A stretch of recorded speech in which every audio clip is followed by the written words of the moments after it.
I'm interviewing Jim Palmer, President and CEO of the Orange County Rescue Mission, and Jim's one of the best thinkers on innovative ways to deal with the homeless situation in a humane manner. His facility in Tustin is amazing. It just seems like a regular apartment complex. They take homeless people off the street and provide excellent living quarters and jobs and cafeteria and help them. They deal with the entire person and not just this crazy housing first policy that our state government is focusing on, where you just give everyone a house, but they're not dealing with the problem. So Jim points out 87% of the people who self-report to the rescue mission, the people that they help, self-report a mental health problem or a substance abuse problem. So we see that in order to make people responsible members of our society who are not living on the street, we have to deal with some of their other social issues, and that's what the rescue mission does. And click on the interview and you'll see how this kind of market-oriented approach, private approach, does a fabulous job for dealing with homeless people in a way that our government just isn't doing.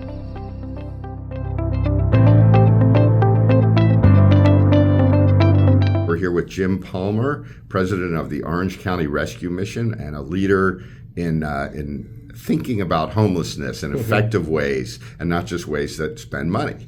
So Jim, could you introduce yourself and explain this facility we're sitting in and what's going on around here? Sure. I entered into sort of a calling to help the homeless at the age of 14. Born and raised in Newport Beach, California, and a woman and her son became homeless that I knew, and I tried to do everything I could to help them. And basically that sort of charted out the rest of my life in working with organizations that help the homeless. I've been president here at the Orange County Rescue Mission for the last 30 years. And through that process, really learned why handouts don't work and why we need to provide hand-ups. The other thing, too, that we really learned was living here in Orange County, if you build programs and campuses that enhance the community instead of creating magnets, you become welcomed into communities. And that's what we found here at the Village of Hope, which we built on the former Marine Corps Air Station here in Tustin. It's been operating for about 14 years now, and it has 265 beds for homeless men, women, and children. And it uses 2 military barrack buildings, and then we built chapel, cafeteria, counseling, medical facilities, and things like that to create this holistic campus that allows the homeless to come in at their worst or their most challenged time and address their mental health needs, their physical, sobriety, financial, legal, life skills.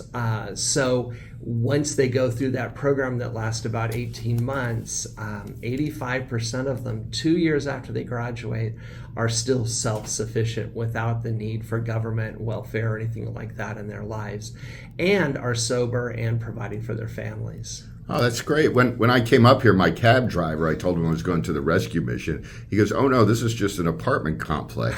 Right? Yes. And I came up here and it looks just like a nice apartment complex, right? Garden apartments.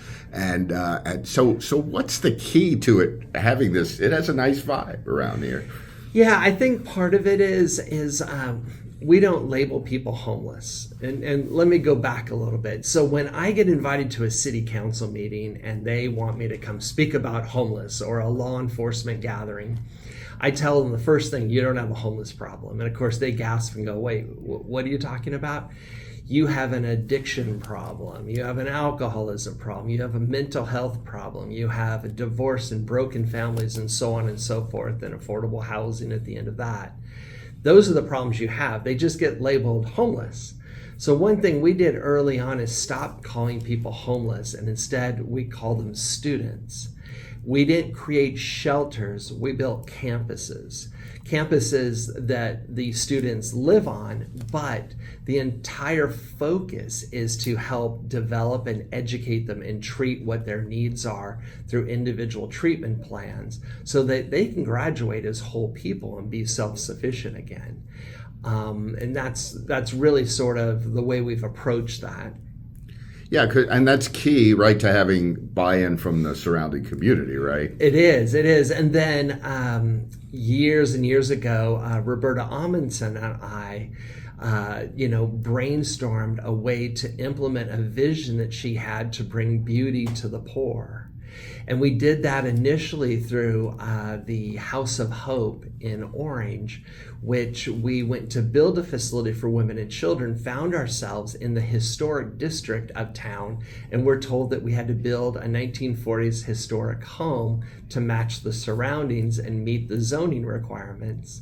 So we did, and it was a beautiful craftsman style facility. And what happened next was the women that would come interview with their children would come to the front door asking where the House of Hope was, because there was no big sign on it. And we would tell them, "You're here." And then in many cases, they'd just start crying. And it really threw me off. I had no idea really what was going on. And then finally, one of my female staff that was talking to the women said, they just can't believe that they get to live in such a beautiful place. So at that point, I realized that their self-esteem was raised so quickly that they could then grasp onto the program before them and move ahead towards self-sufficiency much quicker. So my next goal was, how do I do this with men? And that's really where the Village of Hope started planning-wise. But in the meantime, I was able to secure a ranch that's now called Double R Ranch.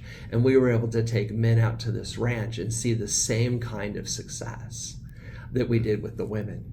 Well, and people behave in a better manner when it's nice, right? I mean, they behave sort of like as you treat them, right? Government solutions, these shelters, these emergency shelters that are built are usually big warehouses with bunk beds, and then divided the warehouse between men and women, and people feel warehoused. In fact, so many homeless won't go into them that they all have vacancies in many cases, because homeless people don't necessarily trust other homeless people. And that's something I think people don't realize. It's not like there's this whole group of people that wear the same label that interact with each other. If you were to talk with someone that's become recently homeless, they would be scared to go to a traditional shelter because they would feel that they could get raped, mugged, their stuff will be taken. They don't feel safe. Mm-hmm. And that's a perspective I think people don't really realize out there.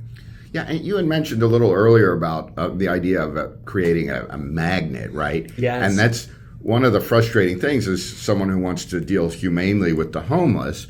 But then it is true. I see it in the north side of Sacramento.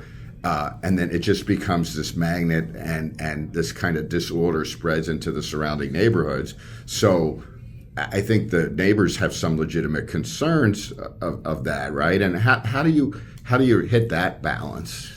So there's a couple ways, but you're right. When I started here 30 years ago, one facility in Santa Ana, now they had moved it out of downtown Santa Ana because at the time, back in the 80s, there were 17 homeless people in Santa Ana, and the city council thought that was horrific and that the rescue mission had caused it. So they moved the rescue mission a couple miles away into semi-residential next to a park.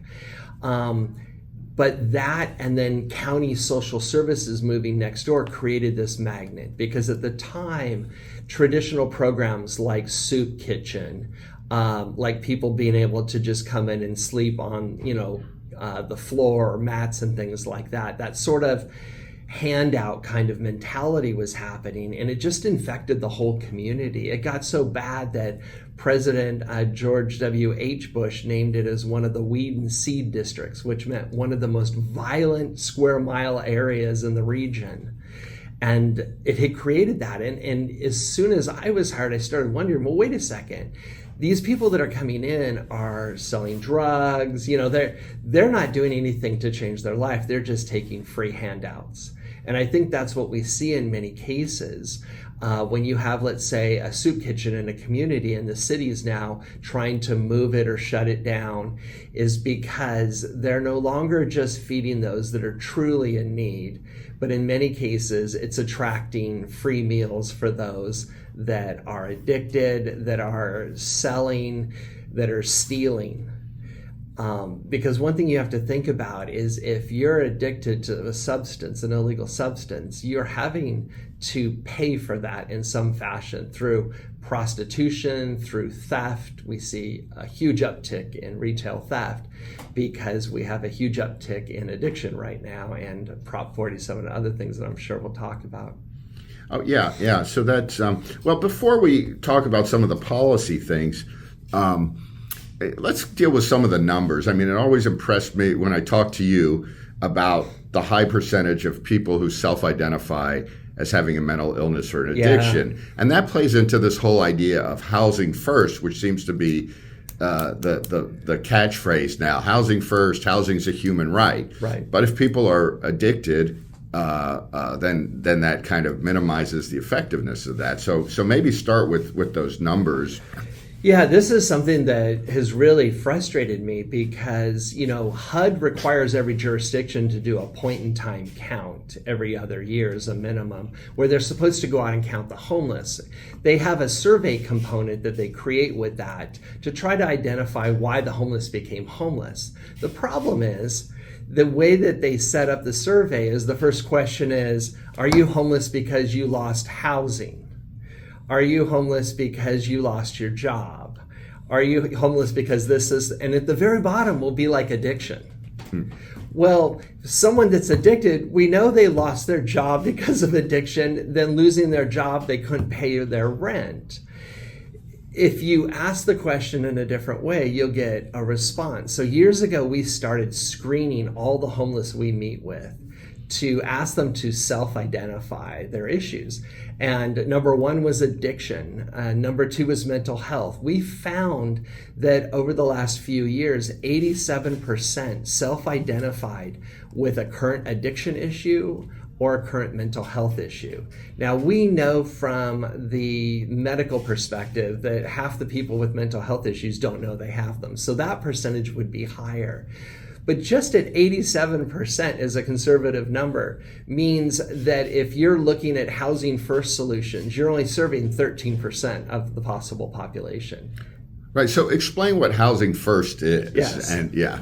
So housing first came about around the 2006-2007 economic drop, and it was really a financial tool. What had happened is HUD and the lenders went to the Treasury Department and said, we have taken back all of these homes, all these bad mortgages. What do we do to sustain these communities? We can't just let all these properties fall apart. We can't resell them quick enough. They came up with this idea of an 18-month subsidy, which later on turned into Housing First. And the idea was that the government would start providing 18 months of subsidy for all of these homes that the banks had, and that programs, nonprofits, and local government could put people in them.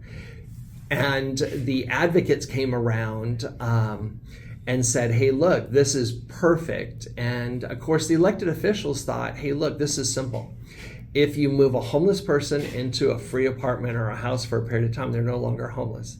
It's the best way to deal with the problem. They never look deeper at the true core or cause of the problem of homelessness in someone's life, but instead this easy reaction. And it picked up really big because developers, nonprofit developers, and others made a tremendous amount of money using these government subsidies and continue to today. So simply putting someone in an apartment will not solve the problem, because you have underlying addiction and mental health. Now, if you bring this to their attention, they'll argue two things. One is they'll say, well, we have wraparound services. Okay, that's great. So how many people use the wraparound services? The percentage will be very low. The key to all of this is sobriety. because somebody that's addicted, their brain's telling them 5,000 to 7,000 times a day, got to get high, got to get back to normal. So how does that person, if your brain told you 5,000 to 7,000 times a day, any kind of message, you wouldn't be able to focus on anything else. So the reality is, until we really treat that, we're not going to be able to treat the bigger challenge of homelessness and the core causes of it. Yeah, and maybe it was, I think it was you who said this to me, that what ends up happening on these projects, when they build these projects in Housing First and they don't look at whether a person's addicted, is that they end up dying alone in a room, right? So we saw that in Utah. Utah came out and said, hey, we're the first city to eliminate homelessness on the streets.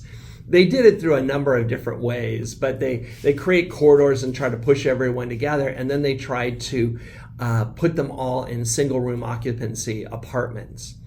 So what they found was a tremendous number of overdoses and deaths were occurring, because a typical homeless person on the street, if they overdose, someone would call the paramedics. They would notice. But if they were in their own apartment and nobody else was there, they would just die. And that was, one unanticipated consequence of that thinking. Right. So what do you do about the addiction issue? Yeah, so what we do is, we start by creating environments that cause the individual to see things in a different way, by bringing in the beauty, by bringing in the program, by not labeling them as homeless. The second piece of that is we focus on addiction and mental health issues. We have the capacities on site in our campuses to actually help address people with those. We live in community. There's a high sense of community here. So new people coming in are supported by people that are here. The people that are here want a facility that's sober. We're very intentional that way. We have drug sniffing dogs that we can bring in. Everyone gets breathalyzed as they come or go from the campus. And that might seem pretty intense, but those living here appreciate it because they're doing everything they can do to make a decision every day to stay sober. So they really don't want to be tempted. Right. So what do we, meaning policymakers or as a society, what do we do about the people who are addicted, are mentally ill? Well, let's start with the addicted. They're addicted and they don't want to stop, and they're sleeping on a street. They're sleeping in the city park around us, in Sacramento. The parks, you can't take your kid to a park anymore. Right. It's just homeless encampments. So what do we do about them? They don't want to come here. They don't want to give up. Some, I'm not saying all of them, but there's a percentage that does not want to. So what can be done? Well, there's a couple things. One is, I think, putting a greater focus on capacity building for detox. So we operate as a faith-based organization, but detox doesn't need to be faith-based or secular. It could be anybody providing the service. It's very costly for people to go through detox programs, but we don't have enough. So for instance, if Joe on the street all of a sudden decides that he wants to come into a program, and typically that happens after maybe a police officer interacts with them, 15 times. And that 15th time the person goes, yeah, I want to take you up on that place that you showed me a picture of, the Village of Hope. And in many cases, they need to go through detox that either is medically supervised or socially supervised in a detox facility, which shelters are not licensed to do. So we have to do this outside. So capacity building for detox is key, because once that person experiences detox, then they actually want the solution. They want the opportunity to change their life, because all of a sudden clarity has been brought to their thoughts, their mind, and the direction of their life. So that's one area that we can help. The other area is to create more community-based solutions like the Rescue Mission. And the way you do that is government getting out of the way when it comes to zoning and NIMBY and things like that, and become supportive and make good decisions. And what I mean by that is typically government will go put their shelter in the industrial section of a community, which is really a stupid idea. Because if they were to do it like the Village of Hope here in Tustin, we have houses right down the street that are $2 million. So we're in a very nice part of town, but we're expected to act as a member of that community at that high level, not create a magnet, create a beautiful environment for people to grow in. And so government needs to think about, put housing where housing goes. Don't just go shove it into an industrial section where people come out every day and just wander around these businesses and nobody knows what to do.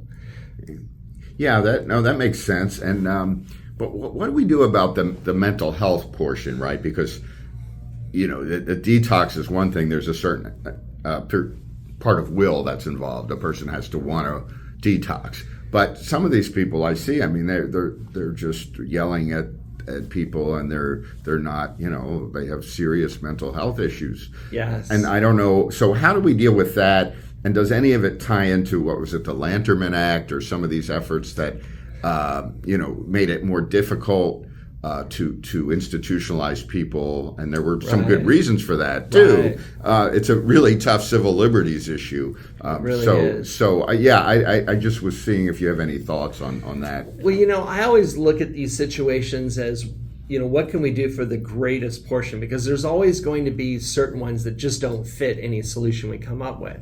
But I do think on the mental health side that proper diagnosis, proper medication management are really big keys.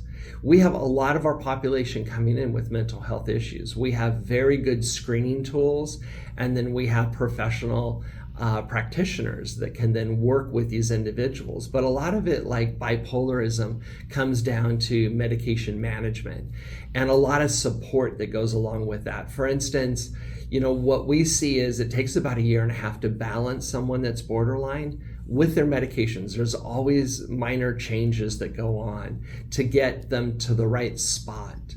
And then at that point, they can see clearly, that they want to continue to stay in that spot of being self-sufficient and growing and things like that. So that's really the key. There is discussion on what do you do with somebody that won't, participate in any of that, and that is the big question. Do you give government the power to lock people up again? And that's really what it comes down to. I know it's a troubling proposition on both hands, either way, right? It is. I'd rather sort of focus on the larger population of people that we could get into programs like this, get them properly medicated, and that no longer becomes that issue in their life. But yeah, there's always that other one that's creeping around out there that you try to figure out. Yeah, and then since we're on public policy stuff, Prop 47, which I actually supported it when it was out, so don't get mad at me. But I thought it was a good idea to not prosecute people for minor crimes. But what we have seen is that it's kind of a get out of jail free card to just do anything up to a certain limit. Right. So it probably hasn't worked out very well. But explain to me the connection between Prop 47 and the homelessness problem. Well, let's start with one of the basic items that people are now learning about is that you can steal up to $950 from any store anytime, as long as you don't do it twice in the same day at the same store. And you basically get a citation if you get caught. Now, a couple things have happened. Stores won't really chase you much. They certainly don't prosecute because of the way the law or the initiative set up. The district attorney is not going to prosecute because it's just a misdemeanor at most. And so what we found on the street is that a lot of those that are addicted all of a sudden had an income opportunity to steal, because really prior to that, they could steal, but they get arrested. And that's not a bad thing, because we can do interventions through the jail system. It sort of causes that person to then have to look for a possible solution like ourselves. I don't think people realized at the time that opiate addiction, fentanyl, all these other things were also going to peak, because these two things sort of came alongside each other. And it was a way to really fund addiction on an individual basis by users that nobody had ever seen before.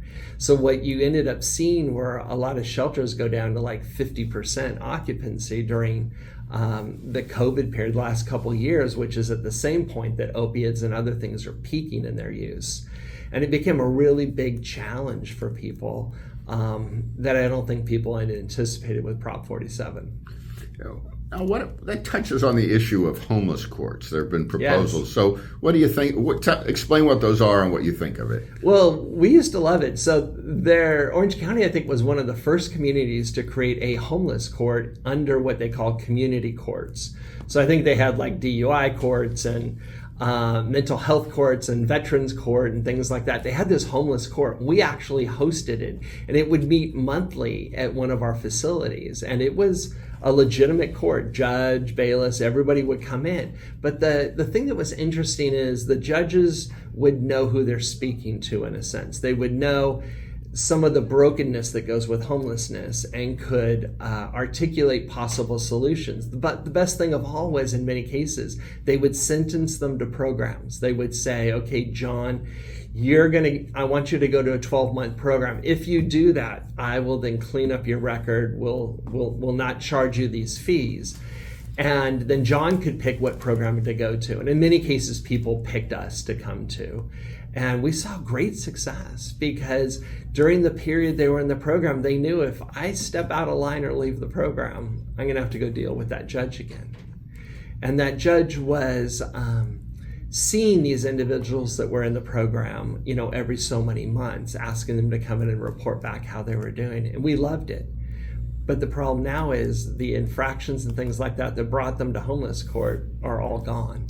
Right. And the judges in those courts were geared towards dealing with homeless. They weren't just geared towards, 90 days or whatever. Exactly. Yeah. Now, so just on nuts and bolts, let's say there's a city and their nice downtown park has just turned into a tent city. What do they do about it tomorrow? Yeah, the preventative is where you want to put the resource, because once you have a tent city, you have a number of really big challenges. One is it attracts groups like the ACLU and others to come represent the homeless that are in the park. And then from there's typically lawsuits and things like that then restrict the actions the city can now take because this community has developed in the park. Now, when these tent cities get, let's say, more than about 20, 30 occupants, that's when the criminals enter into it. That's when the human traffickers show up and others, and they run drug distribution and trafficking in those communities because of one of two issues. One is policing the community is very difficult and very dangerous. The second is that in many cases there might be legal injunctions that are causing the city not to be able to address the encampments. So I say do everything you can in the world to avoid having an encampment. But once you get one, you will have to go through a process of looking for local capacity to be able to move someone from point A to point B, because legally that's the only way you're going to be able to do it or justify to the court that you're allowing this person who says they have a right to be able to sleep somewhere, you're giving them an opportunity within a shelter bed somewhere. Right, and that ties into the Boise decision, right? Yes. And could you explain what that is and what it's meant for? Yeah, the Boise decision is interesting. It has sort of two big aspects. One is there was a huge encampment in Boise, and the city council decided we've got to remove this because there's all this drug trade going on. And so they went to do that, and then of course they got sued. And they got sued based on the fact that the court said, hey, look, if you're going to force someone to move, you have to give them an option. You have to give them an available bed that they can access. At the same time, there was a weird faith-based component because one of the plaintiffs had a bad experience in a faith-based location. So all of a sudden, faith-based programs were not included as part of the solution, which I think is still a mess that needs to be addressed in the future. So what you have after the Boise decision is when these encampments form and the city takes action, they can immediately get sued by the ACLU or others that might be advocating for the homeless, with the Boise decision saying basically you cannot enforce any of your homeless laws upon this individual unless you give them an opportunity of where they can move. And a lot of cities in Orange County are under those conditions. Right, and the problem is the way government does things. Yes. As someone who's been reporting on it my entire career, I think the term the homeless industrial complex probably is fair, because the people, that you got and nothing against any of the elements, but you got the contractors who want their piece, right, and the unions that demand this, and then before you know it, and all the zoning restrictions, and before you know it, like in LA, they're paying $700,000 a unit which isn't an exaggeration even. Right. So it makes it almost impossible to build those facilities that allow the cities to get people off the streets, right? Right, absolutely. Up until about 2 years ago, you and I could go buy homes in the area for $500,000, and they're not even necessarily fixer-uppers.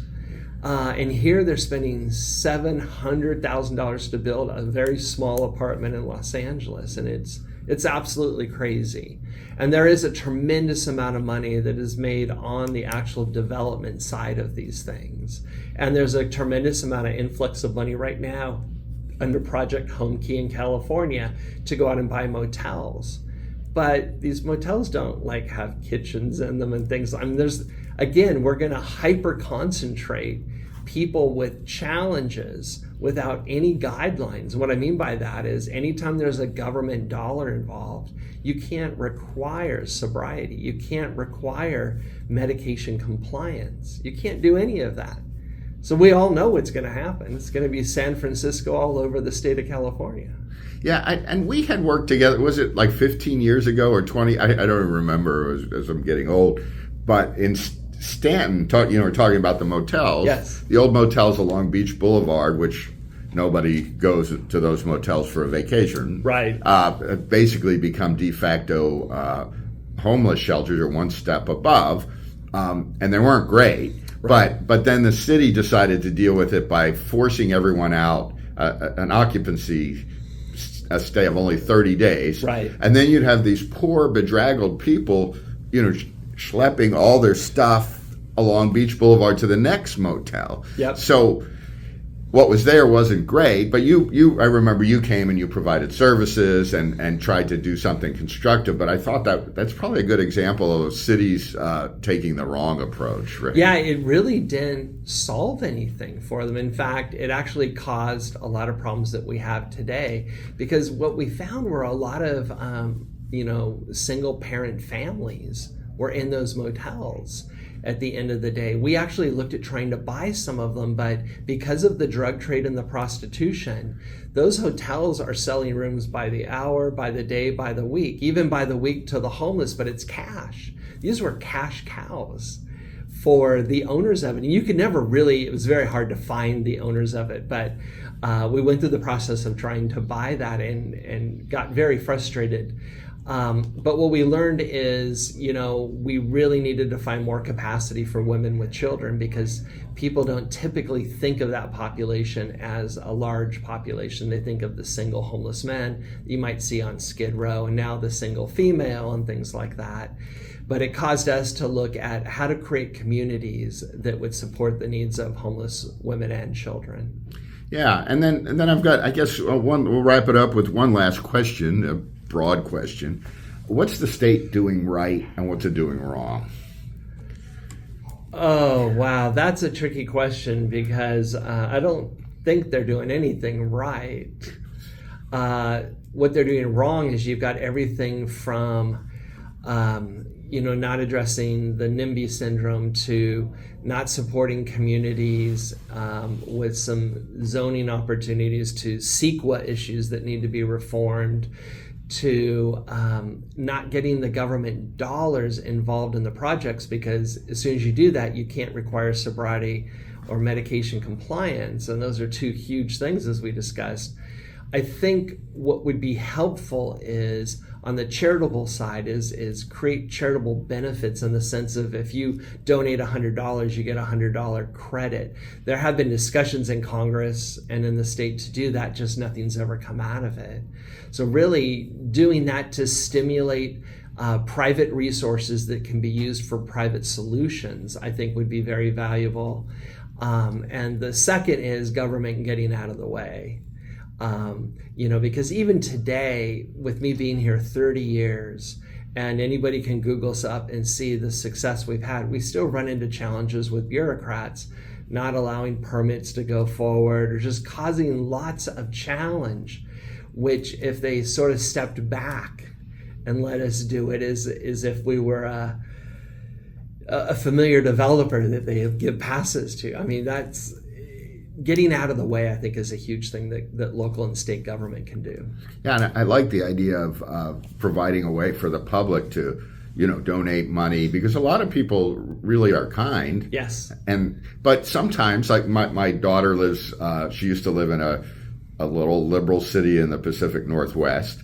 And people would bring food to this little homeless encampment. Right. And she's like, oh my God, it just keeps growing and growing. Well, yeah, if you're there and people, but so there's this kindness going on, but it's maybe making the problem worse. Yeah, let me give you a good example of that. So we were asked to come into an encampment at a city hall, and it had about 20 people in it.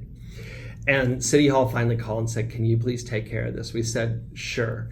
Give everyone notice, and then we will come in and start providing services, which they did.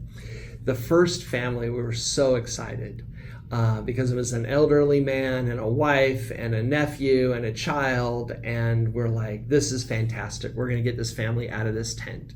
So we found an apartment, small apartment. We filled it with food, linens, everything they needed to start.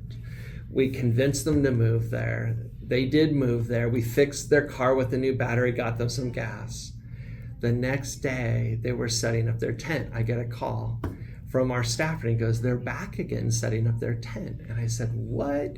So I ran over there and sat down with them, and I said, what are you doing? And they said, well, they don't do your laundry over there. And, nobody brought us food last night. We're like, but we put food in the kitchen. Well, yeah, but here you get pizzas every day, and people bring you food and they do your laundry for you, and you need quarters to do your laundry there.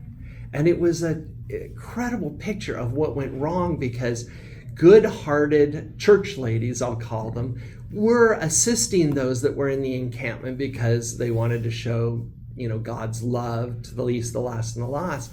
They didn't realize that they were literally encouraging them to stay there, so much so that they would pass up a really neat, legitimate opportunity. So we had a great heart-to-heart discussion with the family, and they moved back into their apartment. But it was quite an eye-opener that today, a lot of that continues to go on. Yeah.